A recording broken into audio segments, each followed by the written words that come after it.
Шинэ 7 хоногийн маань хөргийн командод үзэгчтэй Game Point podcast-ийн цоо шинэхэн дугаар та бүхэнд хүрэхэд бэлэн болсон байна. За мэдээж улирал дуусж байгаа. Play-ийн тоглолтууд эсвэл Play-off-ийн тоглолтууд эсвэл тийм учраас бид та бүхэнд энэ 7 хоногт 2 дугаарыг хүрэхээр зэглээ тийм учраас өнөөдөр энэ дугаарт юу багцсангүй яагаад ярьсангүй гэж бити одоо юу багцсангүй гэж бити хараараа яад хөлн бид дараагийн дугаарт илүү ихийг ярихаар үлдээж байгаа учраас. За гэхдээ өнөөдрийн дугаарт битээр ярих зүйл их сэдв их байна. Тэгээд манай өнөөдрийн дугаарын хамтран ажиллагчаар XM арилжааны платформ ажиллаж байгаа. Та бүхэн доорх линкээр орон бүртгүүлж мэдээлэл авах боломжтой байгаа шүү. Ингээд Леотоос Сан Францискогоос ялалт та бүхэнтэй хамт байна. Тэгээд улирлын тоглолтууд дууслаа. Улирлын сүүлчийн өдөр ихэд ямар гоё тоглолтууд гарч иж энэ байрлалууд тодорхой болов. Мэдээж энэ талаар хоёул ярина. Гэхдээ эргээгээд удирлын тоглолтуудыг дуусгаас өмнө нэгэн онцгой тоглолт яг хоёулыг өмнөх дугаарын маргааш носон. Тэр бол хойлооч онцолж исэн Лука Дончич Dallas Mavericks багийнхаа талбай дээр эргэж очлоо. Анх удаага өрсөлдөгчийн хуваар. Энэ бол Америкийн нэгдсэн улс даяар төдийгүй дэлхийд даяар маш их хүн үзсэн юм тоглолт болсон. Үнэхээр ч тийм хүлээлтэндээ хүрсэн сэтгэл хөдлөлтөй emotional тийм гоё тоглолт болсон шүү дээ тийм. За энэ тоглолтоор хоёул яриа гэж бодож байна. Энэ тоглолтын онцлог юу байв? Чи энэ тоглолтыг хэрхэн хүлээж хүлээлтэнд чи хэр өрөө? Хүлээлтэн 100% хүрсэн.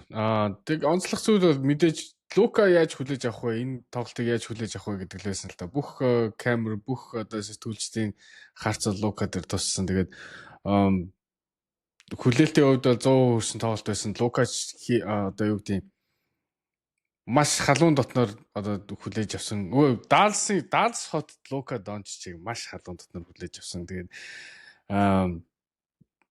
мэдээж Лука Дончич гэсэн энэ хотод маш их хайртай, энэ хотод одоо баг энэ хотын нэг хэсэг байсан гэдгийг нь бол өөрийнх нь реакшнаас бол бид нар харсан шүү дээ. Тэр өөлж байгаа бичлэг бол үнэхээр бас дотор зураал авч илээ. Тэгээд бүтэн тоглолтын турш бол бас аюу сонирн мэдрэмж надад төрсөн. Ерөөсөл нэг одоо зөөрлөж хэлэх юм бол нэг ингээд X-ийг бүжгийн талбай дээр тэг ондоо залуутай бүжиглж байгааг шүнжэнгөө харж байгаа юм шиг тийм мэдрэмж.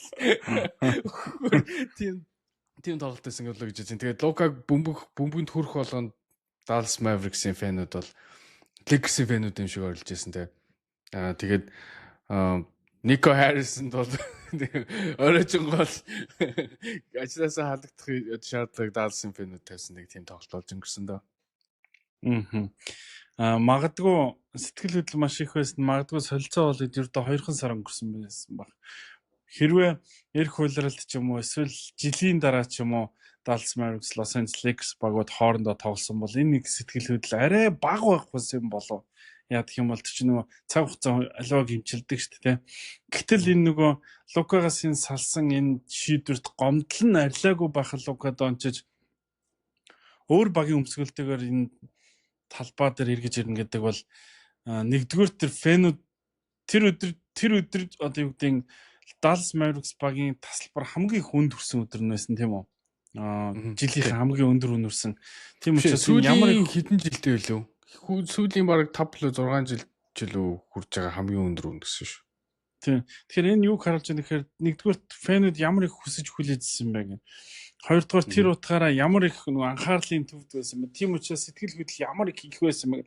Лука ч гэсэн өөрөө яг ямар сэтгэл хөдлөлтэй байх, гарах уу, намайг яаж хүлээж авах вэ гэдэг өмнөх өдөр мэдэхгүй байна гэж ярьжсэн. Гэхдээ би нэг л зүйлийг хараад ойлгосон. Лука Дончичийн тэр нулимснаас би одоо юу гэдэг юм тоглогчтой хүндэтгэл үзүүлж байгаа видео тэр ямар нэгэн одоо ингээд тухайн багт гавьяа байгуулсан тоглогч хуучин багийнхаа талбай дээр хүндэтгэл үзүүлж хагаад ингэж сэтгэл хөдлөл гаргаж нулимс туслуулж исэн тоглогчийг өмнө хараагүй байхгүй. Тэгээд би зүгээр ингэж бодсон Лукагийн тэр нулимсыг хараад Dallas Mavericks, Dallas хот Лукагод үнэхээр л зүрхэнд нь байсан хот байсан юм байна.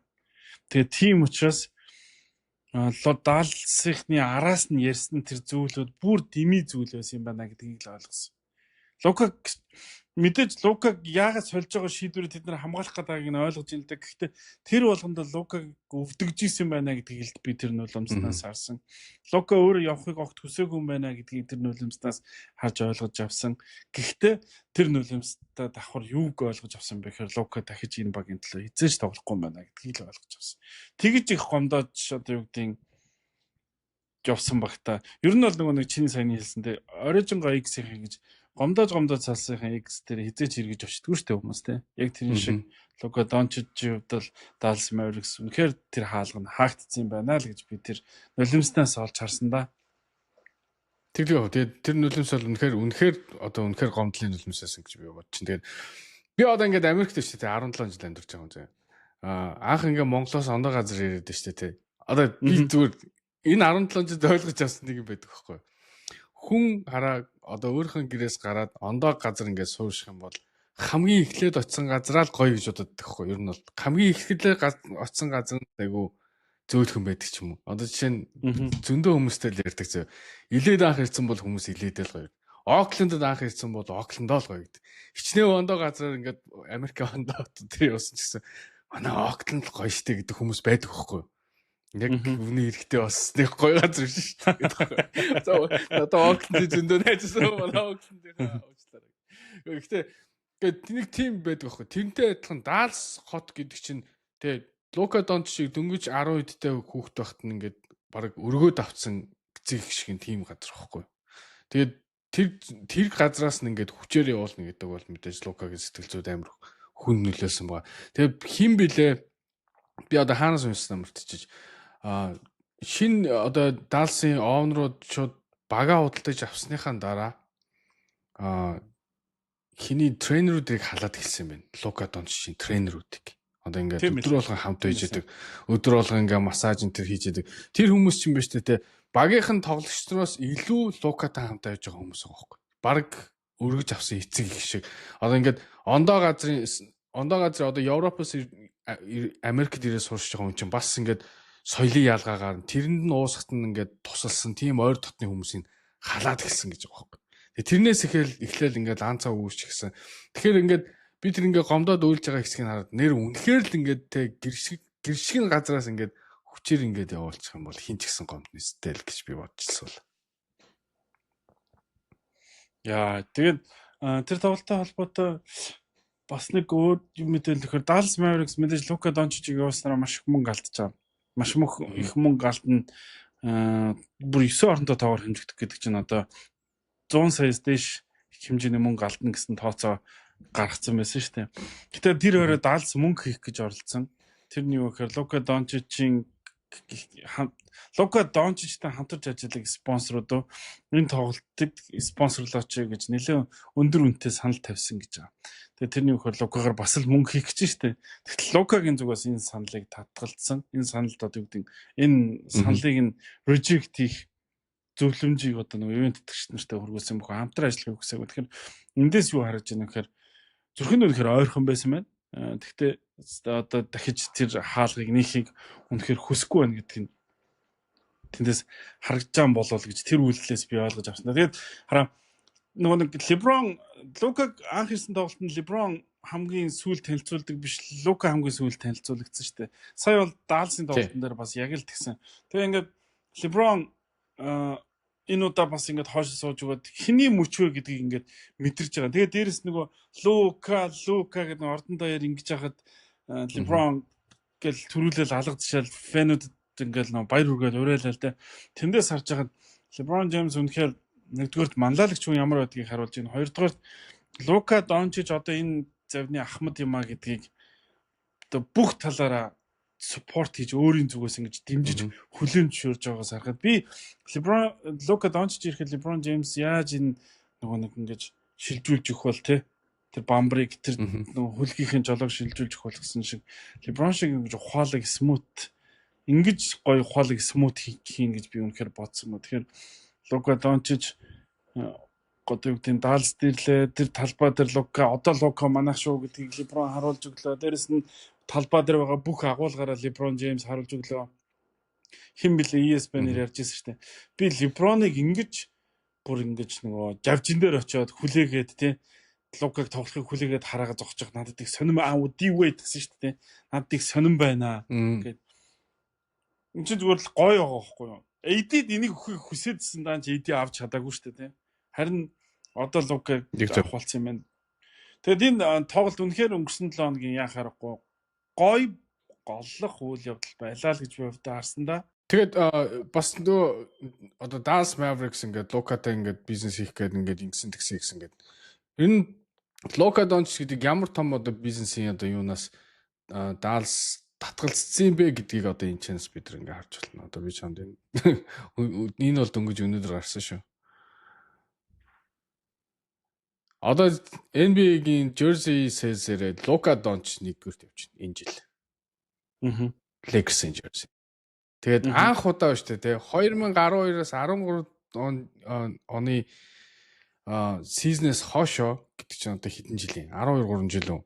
Анх удаа LeBron юм уу Curry хоёрын jersey 2 3 л орж ин. Тэгээд урд нь одоо энэ хоёрын урд хүн орж ирж байна гэж байгаа юм. Анх удаа. Тэгэхээр ямар том 8 одоо энэ дэр ингээд Dallas ингээ хийгээд алдсан юм бэ гэдэг бол яг энэ дээр харж ижил болж юм л та. Тэгээд энэ жил бол Boston Celtics гэдэг баг авраг болсон баг тийм үү. Тэгэхэд merchandise-аараа нэлээд доогуур Lakers нэгт өнөөдөр энэ жил ороод ирж байгаа байхгүй. Гэхдээ энэ бас л амар тоог баст тий. Яг нөгөө нэг шин зүйл гэдэг утгаараа тоо зогч байгаа. Гэхдээ энэ дээр бас нөгөө нэг зах зээлийн ялгаа гарах байхаа. Далс мэдээж том хаталтай. Гэхдээ Лос Анжелесийн хажууд харьцуулахаар бол хот шүү дээ. Тийм үстэй. Яг тийм. Гэхдээ бол Stephen Curry, LeBron James ямар том international одод үлээ. Тэгэл жил болгон тэгэл эдгээр чинь нэгтэл явж, нэг хоёр тал явж байдаг шүү дээ. Гэхдээ энийг ингээд гүйцэн хүн 12 3 жил байгаагүй одоо гүйцэж ирж байгаа гэдэг чинь бас амар байна. Тэгээ Никола Йокич шүү дээ. Сүүлийн 5 жил 4 5 жил баг дэлхийд дээр хамгийн номер 1 тоглогч гэж явж байсан. Одоо тэгэхэд 10-т явж байгаа хөөх тийм. Тэгэхээр яг бас highlight багтаа тоглогчлоо яхахгүй. Тэрнээс бас хамаарна. Highlight хийх тусам л юм шүү дээ. Steph ч одоо highlight хийхдээ, LeBron highlight хийхдээ. Одоо хүртэл тэр нь үргэлжлэлсээр байгаа учраас Luka одоо тэгээд нэг том зах зээлд highlight-таа орж иж байгаа. Уус highlight-тай тоглогч учраас зах зээл дээр хүчтэй орж ирэх байхаа. Los Angeles Lakers, Minnesota Timberwolves багууд плей-оффт хэрхэн тоглох бол хин давуу талыг өгөх бол яаж тоглох бол аль баг дараагийн шатанд шалрах вэ гэсэн таамгийг бид Game Point podcast-ийн дараагийн дугаараар хүргэх болно.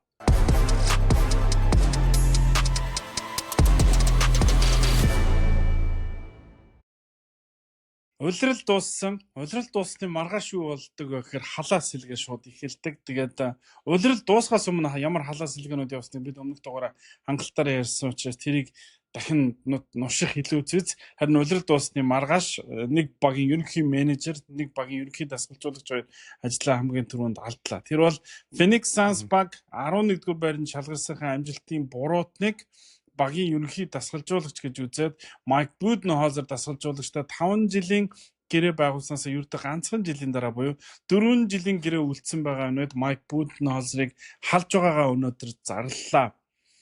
Ингээд Phoenix Suns баг сүүлийн 10 жил 7 дахь дасгалжуулагчаа халж ийн. Дээрээс нь сүүлийн 3 жил дараалаад дасгалжуулагч халж ийн. 2023 онд Monty Williams, 24 онд Frank Vogel, 25 онд Майк Буденхолзер. Энэ яг дасгалжуулагчийн буруу байсан уу эсвэл энэ бүрэлдэхүүн үнэхээр дасгалжуулагч халдаа бүрэлдэхүүн байсан. Ер нь энэ шийдвэрийг юу гэж харж байна? Тэрнээс өмнөнийг хэлчихгүй. Хэлэхгүй бол үргэлж зогноод болохгүй.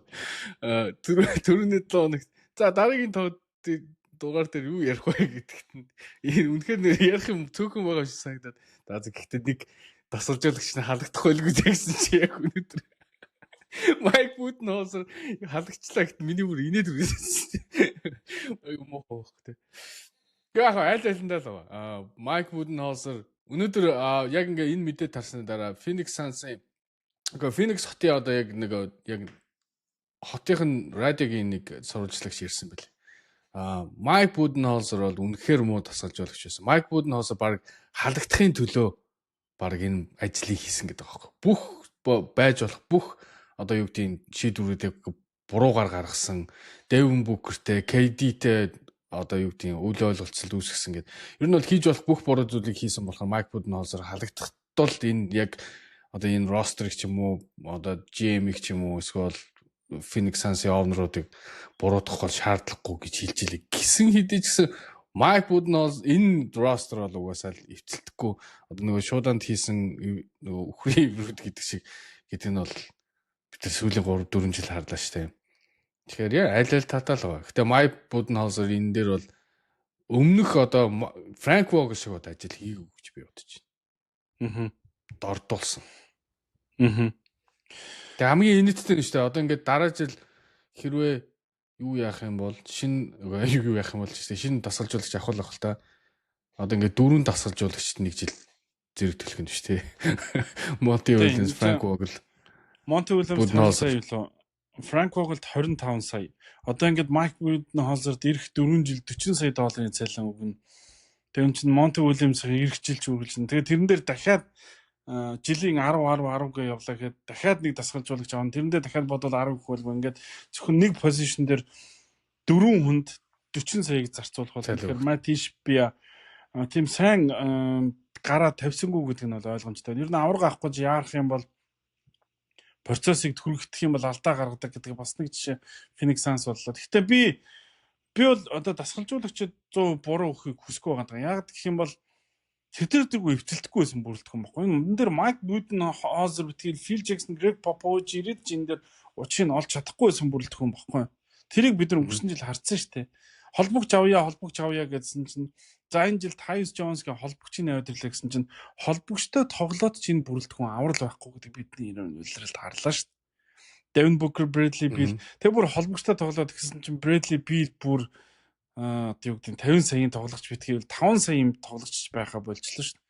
Тэгэхээр энэ юу харж байна гэхээр угаасаа л энэ бүрэлдэхүүн анх цуглахтаа л харагдаж байгаа нэр шигэ биш харин тэр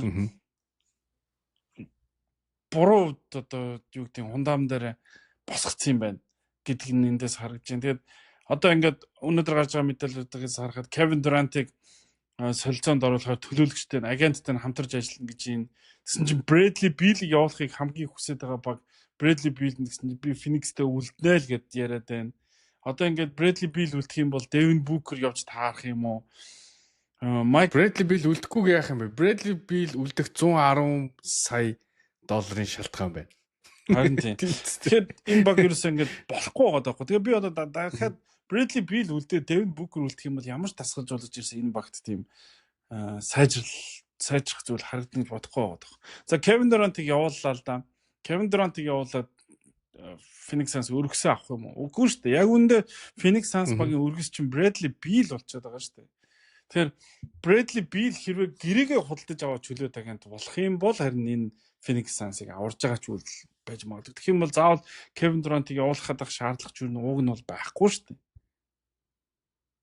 Үгүй харин тийм. Гэтэ за Kevin Durant-ыг ямар баг авах юм ингээ бодъё л та. Kevin Durant-ыг авчих юм бол аврагын төлөө гарах гэж байгаа багууд л авна шүү дээ. Нэг Kevin Durant яг дутагдаад байгаа гэл хүн авна шүү дээ. Тэгээд team баг юу гэхээр 1 2 юм уу сайн тоглогчтой багууд л байж таарна шүү дээ. Тэгээд тэр Kevin Durant-ийн оронд Phoenix Suns юу үсэх юм? Сайн тоглогч гэсэн team багууд бол хизээ сайн тоглогч Kevin Durant гэхгүй шүү дээ. Тэгэхээр Kevin Durant-ийн оронд яг одоо 54 саяд нь таарсан яг л буцаал амар олон хэцүү гэрээ. Үгүй үнэхээр авч болох хамгийн сайн зүйл бол expiring contract-ууд л авч чадна. Түүнээс л тэнчэнээс бол буцаад бол айгүй сайн юм ирэхгүй болоо гэж бодож байна. Тэгээд аль болох олон draft pick.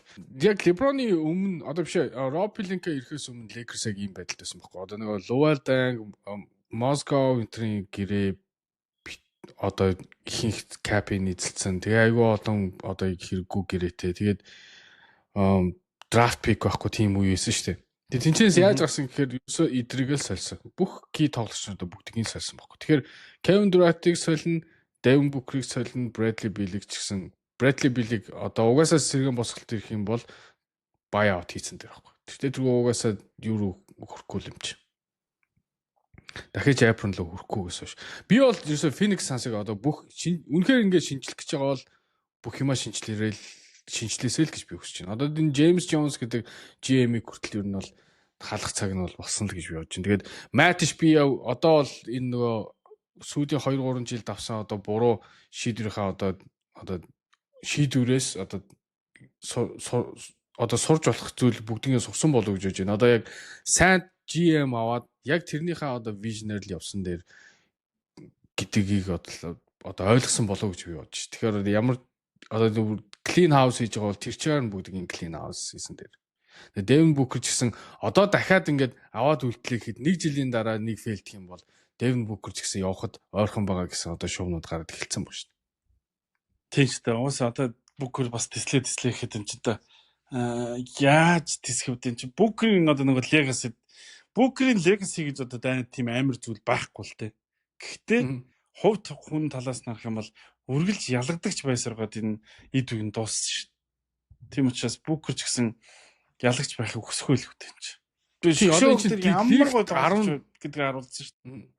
Тийм, лигт 10 жил тоглож байгаа байхгүй. Тэр чинь баггүй хугацаа биш шүү дээ чинь. 20 жил тоглоом тусгалжуулагч. Харин би өнөөдөр тэр графикийг харсан чинь ямар амар юм бэ тийм үстэй. Тэгэхээр амьдралынхаа 10 жилийг тийм dysfunctional одоо багт одоо үрчлэе гэдэг бол хайрын зүйл байхгүй.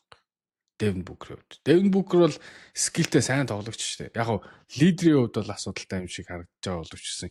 Яг скиллтэй яг одоо 2 дахь тоглогчор бол уучлаарай Devin Booker шиг ийм оноо авдаг тоглогч бол NBA-д хов шүү. Тэгээ дээрэс нь хамгаалтанд амт тавьдаг тийм. Сайн олимпиадаар бол өстой харууллаа шүү дээ ачин гэдгийг. Phoenix Suns-тай зэрэгцэн нөгөө талд Portland Trail Blazers Chauncey Billups-тай гэрээгээ сунгасан байсан. Тэгээд энэ юг харуулж байгаа нөхөр Portland яг одоо энэ явж байгаа чиглэлээ цааш нь үргэлжлүүлээд Chauncey Billups-ийн удирдлагын дор одоо байгаа залуучуудаа илүү хөгжүүлээд энэ систем авч үлдэхийг хүсэж байна гэдгийг нөгөө талд харуулж байгаа. Болж байгаа багуудыг одоо ажил хэрэг нь ингэж цаашаа үргэлжлүүлдэг. Өөр нэг болохгүй байгаа баг байна. Тэр New Orleans Pelicans баг сүүлийн 6 жил 4 дахь удаага плей-оффыг үнснийхөө дараа энэ бүхний буруутнаар дасгалжуулагч биш харин энэ бүх шийдвэрүүдийг гаргаж энэ бүх нөхцөл байдал тавьдсан сагсан бөмбөгийн үйл ажиллагаа харуулсан дид ерөнхийлөгч David Griffin-ыг ажлаас нь чөлөөллөө гэж. Тэгэхээр David Griffin 6 жил хагас New Orleans Pelicans багт ажиллаад энэ хүн яг юу хийсэн бэ гэхээр одоо байгаа энэ багийг бүрдүүл босгож чадсан. Энэ хүн Anthony Davis-ийн солилцоог хийснээр ажил нэгэлдэг юу лээ? Davis-ийн солилцоо болцсны дараа ирлээ. Ямар ч үсэн их ойрхон Anthony Davis-ийн солилцоог хийх гэж ирсэн. Угаасаа Anthony Davis-ийн юу гарч ирэхэд David Griffin-ийг сольж ажилтаа авчраа. Тэгээд David Griffin-ийн хамгийн ихэн зүйл хийсэн зүйл бол Anthony Davis-ийн солилцоог хийсэн. Тэгээд Zion Williams-ыг нэгээр авлаа. Williams-ыг нэгээр авсан. Тэр ажиллаа. Фейлтэй. Zion Williams бол bust. Одоо ингээд жилд 30 тоглоод тэгээд 30-40 сая авдаг тоглогч бол одоо яалч юу фейл гэхээс одоо юу шилмээр юм дээ. Би энийг NBA доктор ч хэлжсэн. Zion Williams бол урд чадвартай тоглогч юм. Гэхдээ medical bust гэдэг миний тодорхойлт байдаг байхгүй. Эрүүл мэндийн шалтгаанаар энэ тоглогч бол bust болж байгаа маа гэж. Bust гэдэг маань нэгэсэндээ бүтлгүүцсэн буруу сонголт драфт болж хувирдаг. Anthony Bennett бол одоо бүх цаг үе номер 1 маргаанго bust байдаг шиг одоо Zion Williams ч гэсэн medical bust гэдгээр баг Greg Oden-ний дараа орохоор хэмжээний л bust болчих гээд. Oden чинь бол яг тоглож байгаа үед амар impactful байгаад байсан шүү дээ. Гэхдээ карьер нь бас л богдох юм явцсан. Тэгээд энэ араа ингээд харангуут ингээд энэ баг дээр бол байх хэрэггүй айгүй олон контрактууд тэгээд бас л бүр ингээд яг яаж энэ баг хаашаа яаж тоглох гэдэг юм бэ гэдгийг харагдахааргүй байна шүү. Тэгээд айгүй олон бэрхтэлгэмтэй одоо DeJounte Murray, Herb Jones, Trey Murphy, Zion Williams эдгээр юусо бүтэн жил тоглосонгүй шүү. Тэгсэн мөртлөө CJ McCollum ийм мөнгө төлж байгаа. Дараа жил дахиад 30 сая гэдэг чинь энэ бол үнэхээр яг энэ баг ямар одоо зүг рүү яаж явах гэдэг нь ерөөсө тодорхойгүй баг байна. Тэгээд дасгалжуулагч бол авч үлдчихэж байгаа юм шиг гэсэн. Тэгээд өнөөдөр ингээд энэ талаар бас юу ярьчлаа л дээ. Zach Love подкастер ярьчлаа. New Orleans гэдэг багийн одоо энэ одоо Pelicans гэдэг багийн одоо овнрууд нь ерөөсө яг ингээд NBA-гийн баг шиг авч явахгүй. анхаарлаа хандуулахгүй. Энд чинь нөгөө овнууд нь нөгөө хөд бөмбөгийнхаа New Orleans Saints гэдэг багийг бас эзэмшдэг байхгүй. Тэрэндээ хамаг анхаарлаа хандуулдаг. Тэгээ энэ бол юу гэдэг NBA-ийн багийг Pelicans-ыг болохоор ерөөсөө зүгээр нэг одоо юу гэдэг нөгөө дагвар хүүхчиг за өстө муухай зүрх гэдэг нэг. Гэхдээ ерөөсөө анхаарал хандуулдаг. Тэгээд NBA одоо New Orleans-ийн тоглогч, Pelicans-ийн тоглогч нар одоо ингээ бусад хотууд руу явж тоглож байгаа шүү дээ. Тэнгүүд бусад багууд ямар тийм премиумтэй, ямар тусгай, ямар одоо лаг одоо хангамжтай юу гэдэг тийм хангамжтай вэ гэдгийг хараа гайхдаг гэдэг байна. Тэгээ тийм том ялгаа байдаг. Тэгээд энэ олон одоо ингээд бэртэл гэмтлүүд янз бүрийн зүйл ч гэсэн одоо энэ баг яаж удирдах байгаа, тэнд ажиллаж байгаа хүмүүсийн буруу байх өндөр магадaltaй. Тэгэхээр энэ баг бол хэрвээ энэ хотод энэ Pelicans гэдэг багийг байлгах гэх юм бол энэ culture бүх юм одоо зүйлийг бол шинжилгээс аргагүй болол гэж бодож байна. Наадах чинь надад их сонирхолтой санагдаж байна. Ийм байх боломжтой яг саний яриан дээрээс ч үндэслээ. New Orleans Pelicans багийн эзэдүүд ангаах ухааныхаа салбарт буюу одоо энэ гэмтэл бэртлээс тоглогчдоос сэргийлэх тал дээр мөнгө хэмндэг байж болох уу? Эсвэл тоглогчдынхаа нөхөн сэргийч эсвэл витаминжуул ч юм уу юу гэдэг тоглогчдод гэрлэх тал дээр мөнгө хэмндэг байж болох уу? Яа гэх юм бол Pelicans харагдсан баг юм шиг гэмтдэг штеп. Тэр бол магадгүй одоо чинь юу гэдэг зах зээл дээр байгаа хамгийн сайн одоо тренерүүд ч юм уу ямар нэгэн одоо эмч тэ янз бүрийн хүмүүсийг авахгүйгээр хямдхнуудын одоо баг цайлангаар ч юм авдаг. Тийм байж магадгүй шүү дээ. Тийх бол өндөр боломжтой. Тэгэхээр тэд нар ерөөсөө энэ тал дээр мөнгө зарахгүй байна. Энэ тал дээр тийм ямар ч тийм юу одоо соёл байхгүй л гэсэн үг. Би яг энийг юу гэж ярих гэсэн бэ гэхээр нөгөө гимтдэг энэ Dyson танаас энэ үлрэл MIP шагнал авахгүй л да. Гэхдээ most improved player өрсөлдөж байгаа финалийн 3 тоглогчийн нэг болно гэдэгт би өвдөө итгэлтэй байна. Тэгээ Dyson танаас энэ жилийнхаа ингэж нөгөө сайн тоглосон шалтгааныг юу гэж хэлсэн бэ гэхээр New Orleans-аас явсан гэж байгаа байхгүй. New Orleans-аас явсан. Тэгээ New Orleans-аас явж байгаа гэж тэнд ингээд ямар нэгэн зүйл ерөөсө болтгоо гинэ. Ингээл би жишээ нь тэнд байхдаа баг 6-7 удаа ингэж гимтсэн. Тэгэл ингээл тоглосон ингээд гимтэд идэх гэж байгаа юм. Мэдгүй одоо газартаа байд юм уу, усандаа байд юм уу, эсвэл агарын даралтай байд юм мэдгүй, юундаа байдгийг мэдгүй. Тэнд ингээ хараалтай юм шиг гимтчихэд идэг. Би тэндээс явсандаа баяртай байна гэж Dyson танаас улирлын дондор хэлж яхад нь нэрэл энэ хараа ингээд би чиний бүр NBA Tokyo-оор зөндөө хэлжсэн да. New Orleans Pelicans эмчээ халаа гэдэг. Эмчээ халсан шүү дээ жил билүү. Өнгөрсөн 100 билүү тэрний өмнө хулал эмчээ халсан шүү дээ. Эмчээ сольсон. Тэгэд нэмэргүй юм байна гэдгийг энэ улирлын бэртэл гэмтлүүд харуулж байна. Тэгэхээр ямар нэгэн зүйл болохгүй байна. Яа магадгүй сая чиний хэлсэн шалтгаан тэр Zach Lowe-ийн хэлсэн шалтгаан л хамгийн бодиттой юм баг. Тэрнээс одоо би New Orleans байж үзсэн байж New Orleans сүсэг бишрлээр хараагдсан газар эсвэл юу гэдгийг газрын доор элемент нь тийм ховор юу ялгаруулдаг малруулдаг гэдэг нөгөө 8 толгойтой ишг шиг юм ярьж болно шүү дээ. Гэтэ зүгээр хамгийн бодиттой жишээ нь тэр багийн хангамж муутай холбоотой юм болоо да.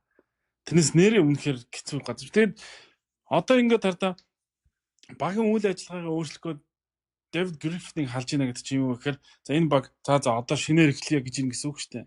Тэгэхээр энэ юутай холбоотой гэхээр Zion Williams-ний ирээдүйтэй шууд холбогдох байхгүй юу? Zion Williams-ыг цаашдаа яах юм бэ? Энэ тоглогч ингээд тоглоулаад авах юм уу? Эсвэл Zion Williams-ыг солигод өөр баг авахгүй байх гэж би бодож байна. Шарлот лавдаг юм бол өөр баг авахгүй байх. Тэгэхээр Zion Williams-ыг гэрийг нь худлаж аваад багаас хасах юм уу? Яг яах ёстой юм? Одоо Zion Williams-ыг энэ бэд авчирсан хүн David Griffin энэ хүртэл явж байгаа гэрээ том гэрээ өгсөн David Griffin гэсэн чинь одоо энэ хүн байхгүй болчихлоо. Ингээд энэ тоглогчийн ирээдүй маш тодорхойгүй болоод ирж байгаа юм. Тэгэхээр Zion Williams-ийн ирээдүй тодорхой болж байна гэдэг чинь яг л Phoenix Suns-ийн адилаар New Orleans Pelicans багийн ирээдүй маш тодорхойгүй болж байгаа. Маш тодорхой. Тийм. Тэгээд одоо угаасаа тэгэл бид нар ингээд зөндөө харж байгаа. Хэрвээ шинэ GM ирдэг, хэрвээ шинэ одоо basketball operation, the president of basketball operation гэдэг хүмүүс ирэхээрээ юу гэдэг гэхээр доор байгаа бүх бага бүх юугаа сольдог. Өөрийнх нь одоо өөрөө драфтлаг бол од байна уу хэн байна уу хамаагүй бүгдийг сольдог. Ер нь бол тийм зүй тогтлол байгаа. Тэгэхээр хэрвээ хин ирэхээс шалтгаалаад ямар хүн ирэхээс шалтгаалаад тэгээд тэр хүн ямар загсан бөмбөг тоглож тоглолмоор байгаагаас шалтгаалаад Zion Williamson, DeJounte Murray одоо юу гэдэг. За би DeJounte Murray-г ярмаар гэнэ.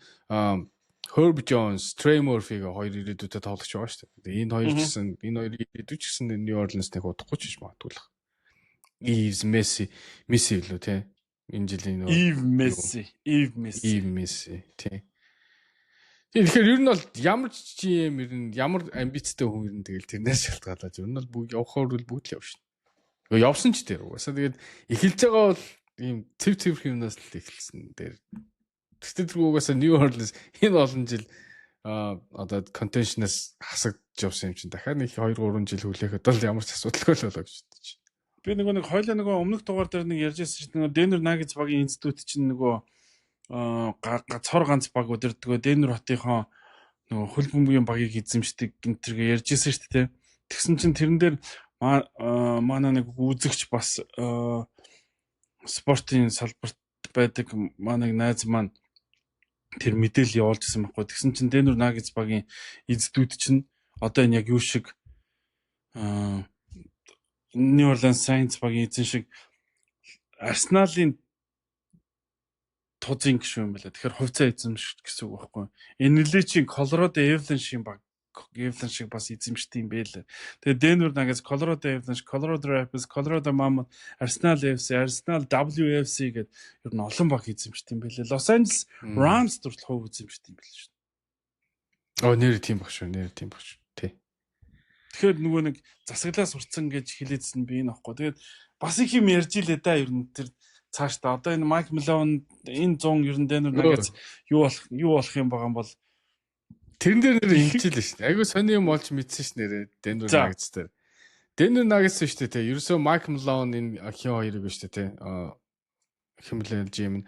Энэ хоёрыг ерөөсөө All Star-ийн үеэр халах гэсэн юм. Calvin Booth хоёрыг Tinksan. Тий. Тэгсэн чинь All Star өнгөрөнгүүтээ идэр чинь 8 билүү 9 дараалаад хожицсан юм байна. Тэгээ халахаа хойшлуулад тэгээ сая 4 дараалж хожигдонгууд нь халж байгаа юм байна л да. Тэгээд өнөөдөр тэгээд Denver-ийн owner ярьслага өгсөн юмсан. Би одоо хэрвээ 9 ингээд дараалал хожиж яхад нь халсан тэнэг санагдах уу? Эсвэл тэгтээ түрүү халах гэж плей-оффын өмнө халж байгаа тэнэг санагдах уу? Та нар юу гэж бодож байна? Энэ ингээд бодоод үзэхээр угсаа тийм л байна тийм. 9 хожоод тахт нь халчих юм бол энэ ямар тэнэг юм бэ? Адилхан л тэнэг юм байл гэж тийм үстэй тийм. Юу ээж бодоод тахт чи. Тэгээ уусаа л Mike Malone хожигдсон тодорхойлсон билээ. Mike Malone бол халагдсан хожигдох нэг солиор чинь. Халагдсанаа сонсоод ер нь бол нэлээд хүн дээр хүлээж авсан. Ер нь бол нэлээд тэр дотороос нэлээд драма үүсгэсэн юм шиг юм яригдчихлээ шүү дээ. Яг нарийн серийн юм сэтгүүлч төр бичихгүй лээ. Гэтэл бараг хөөгдөж гарсан юм шиг тэр байшингаас. Тийм. Тийм юм сонсож л. Талбайгаас ч гэсэн их гарах дургүй юм шүү дээ тий. Зодтолцохгүй шүүгч барьж зодтолцохгүй гэдэг. Тэр сэтгэл хөдлөлөө гаргасан бол бас эвгүй юм. За одоо харин улирал дууссан. Бид хоёр эсэг хугацаанд завсарлаад улирлын шилдэгүүдээ өөрсдийн зүгээс нэрлэх болно. Хин энэ жил шагнал авах ёстой вэ? Магадгүй хин авах ёсгүй вэ гэдэг талаар ярилцах болно.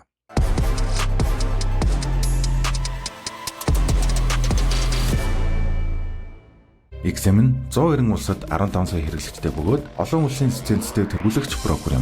Та XM бүртгүүлэн XM Traders Club-ийн гишүүн болж арилжаагаараа урамшуул аваарай. Арилжаа бүрээсээ XM coin цуглуулж иргэн арилжаандаа ашиглах бонус эсвэл мөнгөн шагнал болгон татан авах боломжтой. XM Traders Club нэгдснээр та VIP харилцагчийн үйлчилгээ авах, VIP арга хэмжээ аяллуудад оролцох зэрэг онцгой урамшууллын эзэн болоорой. Найзаа ураад нэмэлт урамшуулал авч хамтдаа арилжаагаа хийгээрэй. Өнөөдөр та өөрийн арилжааны дансаа нэгээд XM Traders Club-ийн гишүүн болж coin цуглуулан шагналаа аваарай. XM.com нь Монгол харилцагчийн зөвлөгтэйгээс гадна та лайв чатаарч их хэл дээрээ зөвлөгөө авах боломжтой. Game Point podcast үргэлжилж байна. Манай өнөөдрийн хамтран ажиллагчаар XM арилжааны платформ ажиллаж байгаа. Та бүхэн доор байрлал линкээр орон бүртгүүлж мэдээлэл авах боломжтой байгаа шүү. За ингээд улирлын тоглолтуудаас учраас улирлын шилдэгүүд хинбэ гэдгээс яриагаа эхлүүлэе гэж бодож байна. Үргэлжлүүлэе гэж бодож байна. За алинаас нэг хэлмээр байна. MVP-гээс эхлэх үү эсвэл дасгалжуулагчаас эхлэх үү? Дасгалжуулагч эхлэх үү? Ер нь бол за MVP-г хамгийн сүүлд нь яг юу нэг жоохон өгсөн баягаар. За тэгээд дасгалжуулагчаас. За чиний хувьд энэ жилийн шилдэг дасгалжуулагч юм бэ? Миний хувьд бол яалтчгүй JB Bickerstaff гэж бодчихно. Detroit Pistons багийг энэ жил бол үнэхээр одоо өсрөнгүү одоо амжилт гаргасан. Тэгээд Detroit Pistons сүүлийн хэдэн жил плей-офф ороогүй жоод орж байгаа лээ. Тэгээд залуу тоглогч нарыг бол үнэхээр сайн тоглуулж байгаа. Тэгээд Cade Cunningham энэ багаас анхныхоо одоо плей-оффд орсон гэсэн одоо амжилт үзүүлсэн. Тэгэхээр яалтчгүй JB Bickerstaff-ыг энэ жил бол маш сайн дасгалжуулагч байсан гэж миний хувьд дүгнж байгаа. Kenny Atkinson болон Tyronn Lue гэж одоо хүмүүс яригадад байгаа. Гэхдээ би тэр хоёрыг бол би энэ стейж дээр тэтгэдэггүй бид зөндөө харсан болохоор яг энэ жил бол аавна гэж бол би бодохгүй. Detroit Pistons баг JB Bickerstaff ер нь зүгээр ингэж баг босгож ирдэг сайн шүү. Houston Rockets тэр Cleveland Cavaliers тэр сайн харуулсан. Гэхдээ би бол Mark Daigneault туу нэг Kenny Atkinson үйл гэж бодноос би бол одоо чиний сонголт бол надад миний топ 3-т бол байхгүй юм байна. Mark Daigneault өнгөрсөн жил ийм байсан учраас тэрийгэд хийсэн гэдгээрээ одоо энэ зүйлрэлд одоо юу гэдэг шагналт доогуур орох гээд байгаа юм миний хувьд. Гэхдээ авахыг үгүйсгүй яадаг юм бол Mark Daigneault-ийн залуу бүрэлдэхүүнтэй багийг яг тэр чигээр нь авчирсаар байгаад ийм NBA-гийн түүхэнд 7-д орох хэмжээний түүхэнд шилдэг багийг босгочлаа шүү дээ. Энэ бол тэгэхээр ховор амжилт. Mark Daigneault шилдэг авах гайхгүй. Гэхдээ миний хувьд Kenny Atkinson шилдэг. Яг гэж хоёулаа подкастуудаа эргүүлээд ингээд ухраагаад харах юм бол хоёулаа дорнод бүсийн шилдэг нь аль нь Boston Celtics, Philadelphia 76, New York Knicks гэд ярьжсэн байхгүй. Хэзээ ч Cleveland Cavaliers-ыг онцолж байгаа байхгүй. Хэзээ ч Cleveland Cavaliers NBA-г тэргүүл явна. Хэзээ ч Cleveland Cavaliers Boston-ийн дээр бичигдэн гэж онцлог байхгүй. Тэгээ Kenny Atkinson ирээл эхний жилдээ удирдлага гэхэд Cleveland Cavaliers багийг 48 хожил авна гэж таамаглаж ирсэн. Гэтэл Kenny Atkinson ирээд энэ багийг яг тэр бүрэлдэхүүнээр нь 48 биш 60 хожил түргэсэн байхгүй. Бүхэл бүтэн 12 хожлын зөрүү. Тэр 60 хожлын байд явах ямар хэцүү. Тэгэхээр би энэ дээр 100 Kenny Atkinson-ы дасгалжуулагчийн арга барил тэгэд авчир ирээд шууд нөгөө Cleveland Cavaliers-ийн системийг бүр өөрчилсөн шүү дээ. Тэгэхээр энэ дээр Atkinson хангалттай өөрийгөө харуулсан юм бол миний хувьд бол Kenny Atkinson. Окей. За, дараагийнх нь MIP Most Improved Player буюу хэн хамгийн их амжилтныг хасан тоглогч вэ? За би энэ дээр бол стажинкэн нөгөө biased гэдэг шиг хандмаар байна. Яг тэгэхээр Austin Reeves би энэ жил авсан. Жалгад овны үсэг жалгад овны. Харин тий. Cade Cunningham-ыг одоо NBA-с ч юм уу энэ одоо бусад спортын сэтгүүлч нар агай их яриад байгаа. Гэхдээ Cade Cunningham бол уусаа 5 жил тоглолцсон. Биш 4 жил лөө тоглолцсон. Тэгээд дээрээсээ эн чинь NBA-гийн нэгээр сонгогдсон залуу шүү дээ. Тэ. Угаасаа ийм амжилт үзүүлэх ёстой яг тэрэн дээр л явж байгаа гэж бодож байгаа. Тэгээд яг түрүү жил плей-офф байгаагүй багийг плей-оффд оруулсан. Тэгээ өөрөө All-Star болсон гэдгээр ингээд гангаа харагдаад байгаа боловч яг Austin Reeves-ийг харахаар байна шүү дээ. Тэгээ Austin Reeves тэгээд undrafted тэгээд энэ 4 дахь жилдээ тэгээд багийн 3 дахь опшноор шүү дээ 20 оноо дундчлаад түрүү жил 15.9 гэж байгаа байхгүй. Тэгээ энэ жил 20.2 дундчлаад тэгээд West-ийн 3 баг нь ороод ирсэн гэхээр миний хувьд бол Austin Reeves бол хамаагүй өсөнгөө хөгжилт үзүүлсэн юм шиг санагдаад байна. Бүр надад чинь бүр 100% санал нийлмээр байх Lakers-ийн фэн болоод ч тэр. Дээрээс нь Austin Reeves-ийг Ben Wallace-аас хойш драфтаар орж ирээгүй хамгийн шилдэг тоглогч гэж тодорхойлсон байлээ шүү дээ. Гэтэл Ben Wallace чи хэм блэ? Халдрын танкмын гишүүн шүү дээ. Тэгээ одоо NBA-д байгаа хамгийн шилдэг цагаан тоглогчдын нэг. За бүр хамгийн шилдэг 2-1 гэлжих болох бах тийм. Tyler Hero, Austin Reeves. Бүр хинэн номер 1 байж гэж яригдах хэмжээнд үнэлж байгаа болоо. Нэг хэсэг сая бүр Austin Reeves-ийн Америкийн хил мэдээлчин саяны 2-7 хоногийн өмнө бол бүр шуурлаа шүү дээ. Амьсгалаа шүү дээ. Тийм. Гэхдээ яг хоо Cade Cunningham сая Kyle Anderson хэлсэн байсан. Энэ шагналыг ингээд драфтын 1 болон 2 дэх гөхөө болооч ээ. Тэд нар ч угаасаа л ийм хийх ёстой гэж NBA ингэж өндөр орж иж байгаа үстэй гэж тэгж байгаа. Гэхдээ NBA зүгээр энэ шагналыг хэн өгөхийг хүсдэг вэ гэхээр спортын сэтгүүлчдийн санал өгдөг хүмүүс ирээдүйн од тоглогч нарт өгөхийг хүсдэг байхгүй. Тэгэхээр Cade Cunningham бол драфтын 1 байжгаад ялгагдагч байжгаад энэ жил одоо зүгээр гарны тоглогч байжгаад од болж байгаа байхгүй. Тэр утгаараа most improved болчиход байгаа юм. Нөгөө талаар Dyson Daniels шүү дээ. Dyson Daniels ч өнгөрсөн жил гараанд ч байсангүй шүү дээ. Гараанд найдвартай ч байсангүй. Гэтэл Dyson Daniels энэ жил гараанд гараад бүр ингээд NBA-г бөмбөг тасалтаараа тэргүүллээ шүү дээ. Бүр шилдэг хамгаалагч доонд ч яригдчих хэмжээнд гоцгоорлоо шүү дээ. Dyson Daniels яагаад авч болохгүй гэж. Тэгтэл Dyson Daniels зүгээр л сэлгээний тоглогчоос гараа болсон байхгүй. Тэгэхээр most improved гэдэг чинь хэн хамгийн сайжсан бэ гэхээр хэн одын түвшинд хүрсэн бэ гэдэг л шагнал юм шиг байгаа миний харж байгаа. Тэр утгаараа Cade Cunningham л авах байх л та. Гэтэ Austin Reeves таалагдж шүү. Тэгээд энэ бас уусаа юунд доос зөндөө хүмүүс яваад байна шүү. Энэ жилийн доос Christian Brown, Denver Nuggets Christian Brown аваа, Zubac, Norman Powell Clippers-с байгаа тий. Тэгэхээр энэ олон хүмүүс өрсөлдөн. Тэгэхээр энэ дундаас яг алдлаа Cade Cunningham авдлаа гэхэд яг зөнд ардталт нь энэ авчихгүй дээ гэж боддог зөндөө хүмүүс байгаа даа л та жоохон харамсалтай.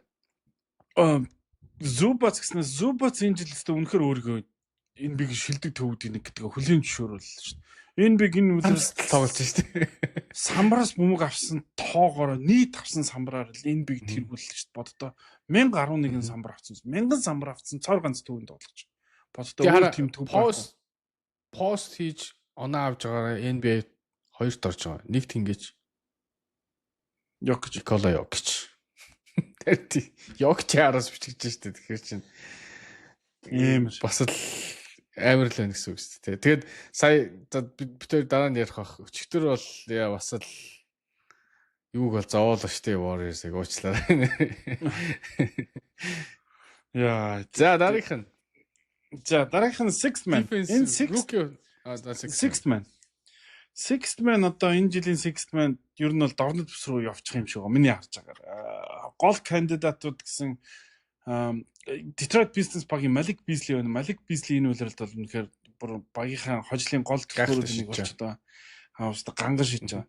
Тэгсэн чинь энэ хүртлээ өөрийнхөө боломжийг хүлээгээд сэлгийн дугуй суужсэн Peyton Pritchard энэ үйлрэлд Boston Celtics багийн яахааргүй шилдэг 6-т тоглогч болчихжээ. Шидж байгаа хувь тэр авж байгаа оноо одоо энэ талбай дээр үзүүлж байгаа тоглолтчсан шилдэг 6-т тоглогч зэрэг бол Peyton Pritchard бол миний хувьд номер 1 сонголт. Санал нэг байна. Би бол Ty Jerome-ыг бас нэг одоо Ty Jerome бас гоё сонголт. Гэхдээ Peyton Pritchard-тэй хажууд жоохон дотох баг. Тийм, Peyton Pritchard яг өнөөдөр энэ жил бол ерөөсөө бүтэн ростроор баг Boston тоглосонгүй шүү дээ. Гэхдээ Peyton Pritchard баг бүх тоглолтын дээр байлаа шүү. Тэгээд бүх тоглолтын дээр ер нь бол маш сайн үүрэг ролтой тоглож байсан. Хамгийн баг consistent player нь Peyton Pritchard гэдэг Boston бас тий. Тэгэхээр энэ хүн бол 6-т тоглож авахд бол ямар ч юу байхгүй. Зарим нэг тоглогч нар байна шүү дээ. Энд чинээс хасагдаад байгаа. Яагаад гэж 20 минут тоглох хэрэгтэй юм биш үү? Сая хиний нэр тий. Сая хиний нэр орж ирчээд тэгээд яагаад орохгүй байгаа юм? Ерөөсөө нэр нь дэвшигдэхгүй байгаа гэсэн. Би нэрийг мартчихлаа. Гэхдээ яагаад вэ гэсэн чинь 20 минут тоглоогүй. 20 минут дууслаа. Бас тийм дөрөв тийм юм. Би тэр 4 минут байгаа байл шүү. Шинээр гарчсан 4 юм уу? Одоо тэр нөгөө 65 гейм тоглоно гэдэгтэй л хамтдаа л орж ирсэн. Тийм ээ. Би бол сонсож байгаа. Өнөөдөр анх удаа сонссон. Тэгээд Peyton Pritchard 28 минут сэлгэнээс дундчлна гэдэг чинь бас өндөр минут тоглож байгаа юм. Тэ? Тэгэхээр яалтчгүй тийм Peyton Pritchard бол 6 дахь тоглогч гэх юм бол саналыг байна.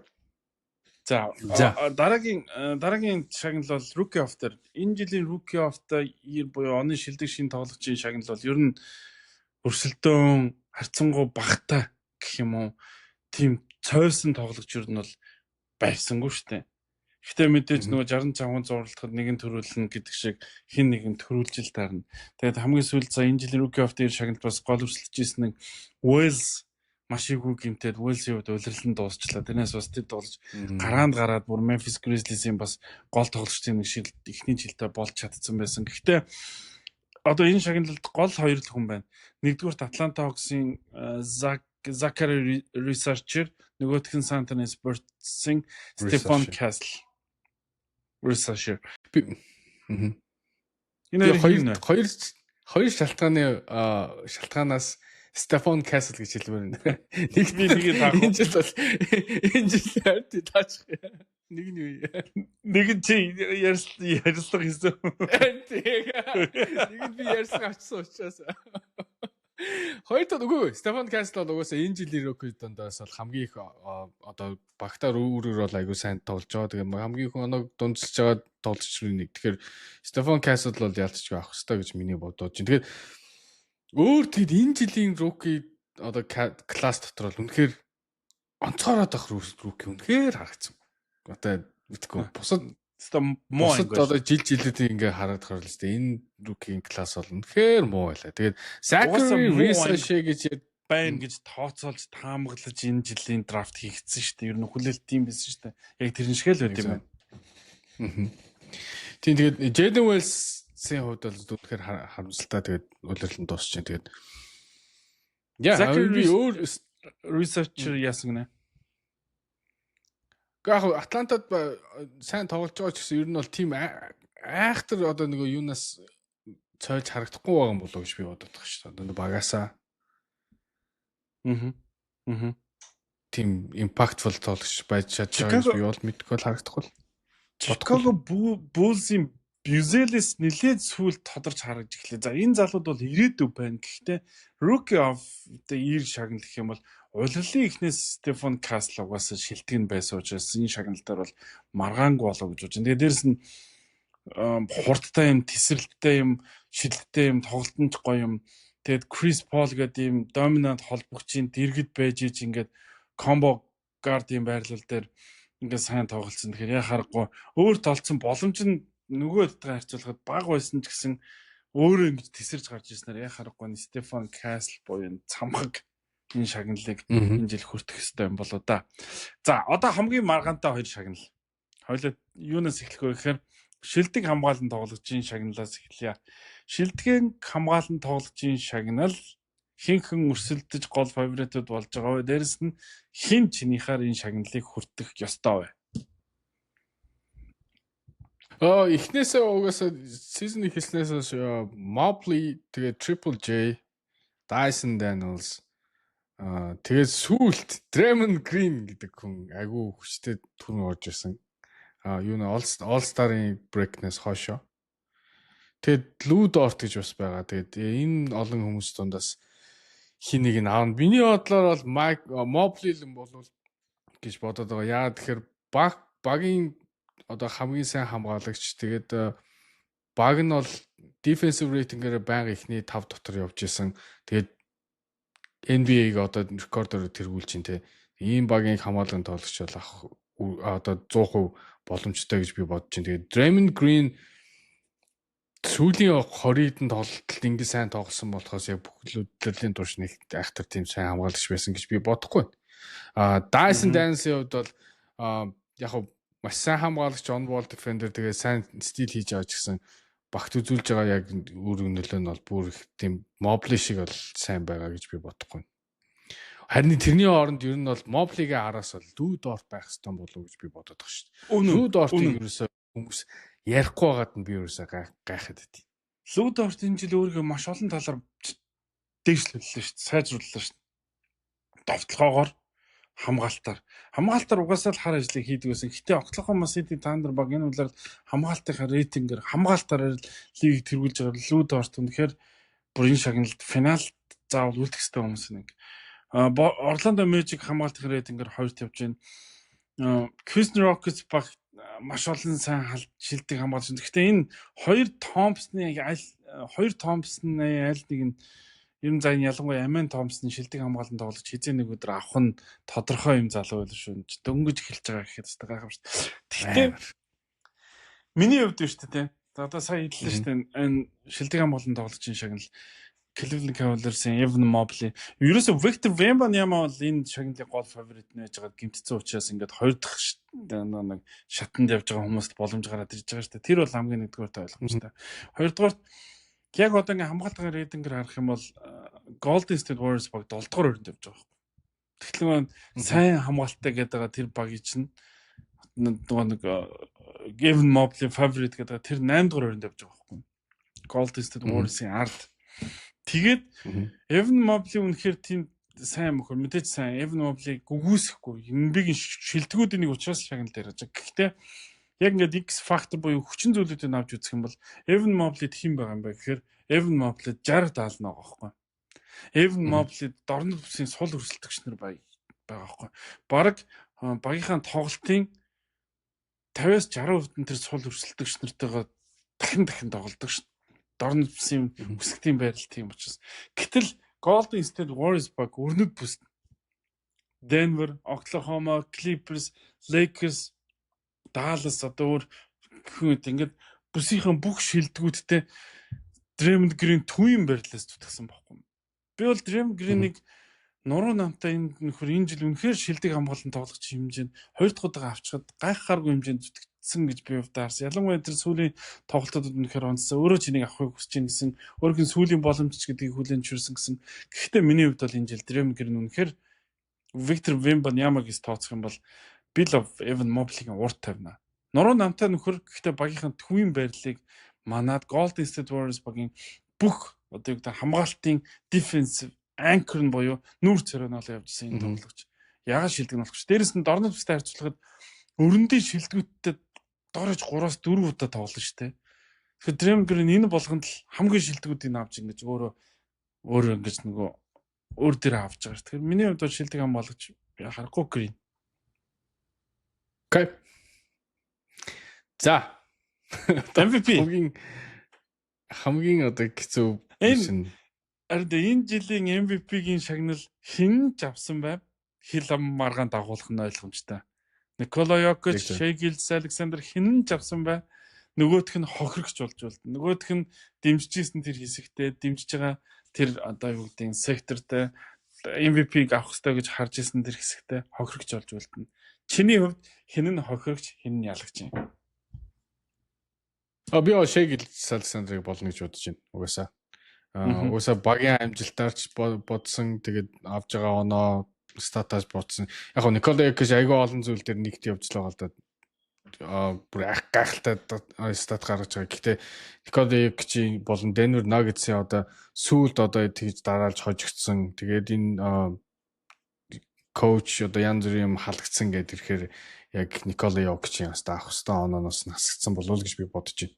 Тэгээд сүүлд бол үнэхээр Никола Йокичи одоо юуг бол шал оноод нэрийг бол буруу өнгөөр бодчихвол гэж би Denver-ийн драма бодчихвол гэж бодож. Би бол улирлын улирлын баг 4-ний 3-т нь SJ гэж бодож байсан байхгүй Никола биш Шей Гилс Александр. Яг сүүлийн нэг 60 оноотой трипл дабл хийдэг шүү дээ. 60-20 хийдэг. Тэрэн дээрээс бол миний шийдвэр бол 100 ингээд биний дотоод сонголт бол 100 Никола Йокичийн талд бол гарцаа. Тэгээд энэ улирал Никола Йокич трипл дабл дунджилж улирлыг дуусгасан түүхэнд 3 дахь тоглогч боллоо. Өмнөх өөрийн гаргаж ирсэн тэр оргил амжилтуудаа давтлаа, ахиуллаа. 60-20 хийсэн түүхэнд анхны тоглогч боллоо. Дээрэс нь Никола Йокич суухаар NBA-гийн хамгийн сүрцэн баг Никола Йокич тоглохоор өрнөд бүсийн плей-оффын 4-р өрөнд явж байгаа баг болж таарад байгаа. SGA байхгүйсэн чинь Oklahoma City Thunder баг тэр тоглолтуудад ялаад байгаа гэдэг нь бас нэг хамгийн гол хүчин зүйл байхгүй. Тэгэхээр би бол мэдээж SGA-г олон давуу тал байгаа. Яг бол шинэ ингээд тесэж гарч иж байгаа хөд дөнгөж хүлэн зөвшөөрж байгаа хүмүүс түн дуртай байна. Хүмүүс шинэ зүйл дэлээ дуртай байдаг шиг ингээд олон давуу тал байгаа. Яг чиний хэлсэн нөгөө талд Никола Йокич 3 удаа авцсан. Дээрэс нь ингээд нөгөө сая ингээд асуудлууд гараад эхэлсэн бла бла бла багийн амжилтыг ярих юм бол 1-4-т нөгөөх нь нэгт гээд олон хүчин зүйл байгаа боловч миний Никола Йокич энэ жилийн MVP 4 дахь удаа MVP авах ёстой тэр зүйл нь байлаа л гэж бодож байна да. Магадгүй SJ-г зүгээр ингээд SJ-г энэ Оклахомагаас аваад тэгэхэд Оклахома бүсээ нэгээс гарахгүй л баг л та. Гэхдээ л магадгүй плей-оффын баг байж чадах юм билүү гэж зүгээр бодоод байгаа юм. Гэхдээ тийм зүйл боломжгүй л баг л та. Никола Йокичийг авчих юм бол Денвер Нагетс бол хогийн баг шүү дээ. Зүгээр л хогийн баг аахгүй. Тийм учраас би юу Никола Йокич л MVP гэж харав. За. Тэгээ одоо уусаа тэгээд плей-оффын эхний раунд эхлэнгүүт бүх энэ цаглуудын эцэстүүд нь тодорхойд эхэлчихдэг тий. Тэгэхээр бид нар одоо удахгүй хэн айгу өндөр хувьтай одоо таамагласан байна гэдгийг харахад л үлээ. Тэгээ бооцоо тавих юм уу илээ. Үгүй яг би бол ингэж бодод байна. Яг нөгөө хэн ахын гэхээс илүү тэгэхээр миний хувьд хэн бэ гэдэг нь л би илүү хариулахыг хүсэн. Тэрнээс ахыг хүсэх юм бол SG баг авах магадлал нь 80% байл шүү дээ тий. Тийм аюу баг тодорхой шахаа байгаа. Тийм учраас би бол Никола Йокич нэг 20% дээр байгаа байхгүй. Тийм учраас SG авсны дараа би Никола Йокич энэ жил хамгийн одоо түүхэнд хамгийн том агуу хохирогч болж үлдлээ л гэж хэлээд одоо юу гэдэг SG-ийн тэр MVP гэдэг статусыг одоо өөрийнхөө хувьд бол хүлээн зөвшөөрнө. Хэн ч авсан хүлээн зөвшөөрнө. Гэхдээ нөгөөх нь хэн нэг нь үүсэхгүйгээр нөгөөх нь л хохирогч болох байхгүй зүгээр. Тийм л нөхцөл байдалд энэ удаагийн MVP тодорхой. Гэтэ тэгэл угаасаа тэгээд бүх ингээд юм болоод ингээд өнгөрснээ дараа хамгийн үнцэнтэй плей-офф season-ийн MVP-гээс илүү плей-оффын MVP намайг үнэтэй гэдэг шүү дээ. Тэгэхээр магадгүй хэн нэг нь хожигдлаа гэхэд finals дээр гарах юм бол гэж юу вэ дээ.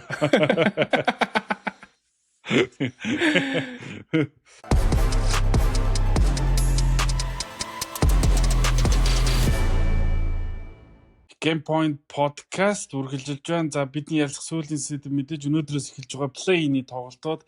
Play-ин 4 баг үлдсэн байгаа. Мэдээж тэгээд 6 тоглолтын дараачаар 2 баг нь молторч 4 баг нь дараагийн шатанд шалгарна. 4 баг нь молторно. За хүснэгтийн байдлыг ингээ харуулж байна. Kings, Mavericks 7-оор гарсан Warriors, Memphis-тэй 9-оор гарсан Bulls, Miami-ийг талбайд хүлээн авах бол Orlando Magic, Atlanta Hawks багууд 7-8 дугаар байранд шалгарсан 7 дахь байрны төлөө тоглоно. За од альнаас нэхлэмээр байна. Чиний хувьд аль нь плей-оффд энэ жил өрсөлдөж, аль нь одоо энэ нүрээд удирлаа дуусгах вэ? За миний бодлоор одоо West-ээс бол шүү дээ тийм. За эхлээ East-гээр. East-ээс бол миний хувьд бол Атланта тэгээд Орландо 2 гарах болов гэж бодож байна. Би Орландо гараасаа гэж би бодод байна л та. Ер нь Miami Heat, Chicago Bulls хоёр нэг айхтар гоё өрсөлдөө үзүүлэхгүй болов гэж миний хувьд энэ жилдээ үзүүлэхгүй болов гэж би бодоод байна. Тэгэхээр ямар ч байсан 7-8 дээр Атланта Орландо 2 тоглоход Атланта хожоод Орландо харин доошоо одоо Bulls Heat хоёрын аль нэгийг нь хожих болов гэж би бодож штэ. Энэ Атланта Орландо хоёр ч улиралд хоорондоо 4 тоглоход 2-2-ийн харьцаатай юм байл л дээ. Тэгээд нөгөө нэг удаагийн тоглолтоор шийдэгдэж байгаа учраас Орландогийн хамгаалалт ялах уу, Атлантагийн довтлогоо ялах уу гэдгийг л үзэх юм байл. Тэгээд мэдээж Jalen Johnson гэмтсэн ингээд хүчин зүйлүүдийг харах юм бол Орландод ч гэсэн Jalen Suggs гэмтсэн ингээд аль алинд гэмтлээд болж байгаа. Гэхдээ Banker Franz Wagner гэдэг Орландо Magic-ийн давуу байлыг хүчээс Орландо энэ тоглолтод ялчих болов гэж хараад байгаа. Харин Chicago Bulls Miami Heat хоёрын тоглолт жишээ жинхэнэ гоё юм байл шүү дээ. Тоглолт болгоно ойролцоо болд юм л дээ. Энэ ч ойролцоо тоглолт болж магадгүй юм байна. Гэхдээ улиралд юу гэж 3 удаа тоглоход 3 Chicago Bulls очсон юм байл шүү. Пүү. Сонирмоц. Сонирм шүү дээ тэгч. Вау. Тэгээд яг Eric Spoelstra байгаа л да. Гэхдээ Miami Heat-ийн хамгаалалт байлаа гэд довтлохоогоор Bulls илүү их юм уу гэж би удаа хараад байгаа шүү дээ. Гэхдээ би зүгээр миний хүслээр бол Miami Bulls-ыг ялаад тэгээд Atlanta Hawks Miami хоёр гэсэн тоглолт гарах юм болов уу гэж удаа хараад байгаа. Гэхдээ Bulls бүр favorite юм шиг харагдаад лээ тий. Bulls нөгөө солилцооны цонх хаагдсанаас хойш дахиж тоглосон юм байна. Сүүлдний тоглолоо тий. Сүүлдний тоглолт тагш санагдах юм. Тий. Тийм тэрэн дээр яаж тоглосон бэ гэдэг сайн. 3-0 гэхгүй. Тийм үү. Тэрнээс хойш үү? Үгүй. Ер нь улиралд 3 нийтдээ. Тийм. Нэг ч ялгаагүй байхгүй Майамид. Вау, түлстэй. Довтлохооны давуу талыг Чикаго Буллс үүсгдэг гэж харагдахаар бас. Гэтэ зүгээр би энэ хоёрыг зүгээр хэн ялах нүг харсаа. Үнэхээр мэрэгчлэтнүүдийн зүгээс нөгөө боцот тоглоом зохиогчдын зүгээс юу гэхээр маш ойрхон юу гэсэн бэл аль алинд нь ялах магадлал. Тэгэхээр хэн ялахыг үүсэхгүй ялгаагүй магадгүй. Окей. Харин нөгөө тал Dallas Mavericks Sacramento Kings багуудын тоглолт Sacramento хотод болно. Sacramento хувьд бол яг энэ одоо юу гэдэг саяны ярьж байгаа шиг довтлохоогоор маш супер. Тэгээд гэртээ хийж байгаа тоглолт. Дээрэс нь Dallas Mavericks мэдээж Kyrie Irving ингээд өшөө олон гэмтэлтэй байгаа учраас хэдийгээр Anthony Davis эргэж ирж байгаа ч гэсэн Sacramento Kings-ийн тоглолтод ялах юм болов гэж хувьдад таамагд шүү. Түрүүн Лукагийн тоглолт Dallas очсон тоглолт гэд ярьж байхад ерөөсөө нэг хүнийг дуртахаа мартцсан байна. Anthony Davis Legacy бас анх удаа тоглосон. Тэр тоглолтын дээр. Тэгэд бас олон хүмүүс яг Anthony Davis яаж тоглох уу гэж харсан боловч яг Anthony Davis тийм хангалттай сайн тоглоогүй. Тэгээд Anthony Davis-ийг ерөөсөө бөмбөг авангуут нь Lakers даблтчаад байсан. Тэгээд банерын ганц одоо нөгөө чаддгүй зүйл хүн ингээд даблтчингууд Jokic шиг юм хин нэгэн шиг тийм нэг оновчтой дамжуул нэг пасс явчих одоо явахад аягүй учир дутагдaltaй байдаг шүү дээ. Яг тэрэн дээр нь ажиллаж илээ. Тэгээд Sacramento Kings энэ хоёрын хооронд тоглолтын дээр бол би Dallas-ыг бол хожиж байгааг би бол харж чадахгүй нэ. Тэгэхээр үнэхээр Anthony Davis одоо Lively одоо хин байна. Тэдэр бол Gafford-ийн гол бол Washington point guard-г бол энэ баг бол цаашаа урагшаа явах ямар ч боломж байхгүй юм байлээ гэдгийг тэр тоглолтноос харсан. Тэгээд Sacramento Kings-д нөгөө талд бол Dallas Mavericks-ийг бол хамаагүй бүрэн бүрэлдэхүүнтэй. Дээрээс нь Sabonis-ийн эсрэг Anthony Davis маш муу тоглолтыг нэг тийм бас нэг юм байгаад байгаа боломжлолтой шүү. Sabonis-ийн эсрэг тоглолт тэгэхээр би Sacramento Kings-ийг энэ дээр бол ялах болов гэж бодож байна. За тэгвэл эхний шатны хамгийн сонирхолтой тоглолт гэсэн чинь энэ Америкт ESPN-ээр гарахгүй юм билээ. Бидний хувьд хамгийн сонирхолтой тоглолт л доо. Golden State Warriors баг 7-оор гараад талбай дээр 8-аар гарсан Memphis Grizzlies-ийг хүлээн авч тоглоно. Энэ хоёр баг улиралд 3-1 харьцаатай 4 тоглоод 3-1-ээр Golden State Warriors баг ялсан юм байна л да. Тэгээд Golden State Warriors багийг ч гэсэн favorite гэж энэ тоглолтод тодорхойлж байна. Гэхдээ энэ одоо юу гэдэг энэ хоёр багийн хоорондоо хийсэн 4 тоглолтоос 3 нь юу гэхээр маш ойролцоо. Ер нь нэг сүүлийн ганц минутанд нэг шийдэгдсэн юм тоглолтууд байна лээ. За энэ тоглолт юу болох вэ? Би энэ дээр нэг л хүний нэг хэлдэг анализыг хэлмээр байна. Галзуу ганц тоглолтод бөмбөг бөөр хийжүүл гэж хэлмээр байна. Наад хүний хинбэ гэдгийг хэлүүлчихгүй мэдчихлээ. Юу ч үгүй магадгүй бөмбөг бөөр гэдэг. Амар анализ шүү те. Өмнө нь энэ хоёр багт плей-ин тоглож исэн. Хэдэн жилийн баг 3 жилийн өмнө ч лөө тоглож исэн. Тэгээд Memphis ба Grizzlies баг Warriors-ыг ялж одоо плей-инээс гаргаж исэн нэг тийм түүх байдаг санагдаад байна. Тэгээд би нэг $500 очижсэн санагдаад байна тэр хүнээс. Яа. Тэгэхээр энэ зүйл дахиад болно. Гэтэ энэ зүйл дахиад болно. Энэ хоёр баг дахиад тоглоно. Гэтэ яг адилхан одоо үүдэн гарна гэж би бол хэлж мэдэхгүй. Мэдээж Jimmy Butler-ын солилцооноос хойш Warriors бол одоо тренд нь бол маш одоо огцом дээшээ өссөн явж байгаа. Хамгаалалт нь түрүүн чи ярьсан хамгаалалт нь үнэхээр гайхалтай байгаа. Энэ бол зүгээр бол яг улирлын эхлэнд бид нар бол Warriors-ийн хамгаалалт хөөсөл гэж тэгжсэн бол энэ удаа бол үнэхээр одоо юу гэдэг бодиттой байгаа. Тэгээд талбай дээр нь гэдэг бол маш том одоо давуу тал. Нөгөө талд Memphis Grizzlies баг хамгийн сайн on ball defender Jalen Wills-ыг алдсан. Гэдэг бол одоо миний хувьд бол Grizzlies-ийн хувьд бол айгүй тийм юу гэж бодогдоод байгаа. Том гарц гэж бодогдоод байгаа. Тэгээд coach одоо interim coach ч гэсэн нэгтэй сайн ажил хийхгүй байгаа юм шиг санагдаад байна. Coach халагдсанаас хойш Memphis Grizzlies-ийн амжилт бол огцом унсан. Тэгээд Jaren Jackson Jr. биш үү те. Гинтэйг муу тоглогч болоод үргэлжсэн шүү дээ. Jaren Jackson Jr. чинь баг юу defensive player болно, юу defensive юу айл нэг багт нь орон морно гэдэг хэлсэн чинь хамгийн муу дефенс хамгийн муу тоглогч болсон юм шиг санагдаад сүүлийн үед. Тэгэхээр энийг бүгдийг ингээд харангуут бас амар нь тийм энэ бүгд ингээд харангуут бол Golden State Warriors бол ялчгүй favorite юм шиг харагдаж байна. Гэхдээ сүүлийн хідэн тоглолт Warriors шүү дээ. Сүүлийн хідэн тоглолт дандаа ингээд хараад байгаа 3-4 дгээр үед үнэхээр гаст болдог ш. Үнэхээр их ядарч байгаа. Тэгээ бүр ингээд сууж байгаа нь харагдаад нүдэн дээр харагдаад байгаа шүү. Тэгээд би ойлгохгүй Стив Кэрийг яагаад Куминга гаргасангүй? Куминга Хэлэхгүй харин тийм. Багийн тоглохооны 3 дахь билүү 4 дахь опшн шүү дээ.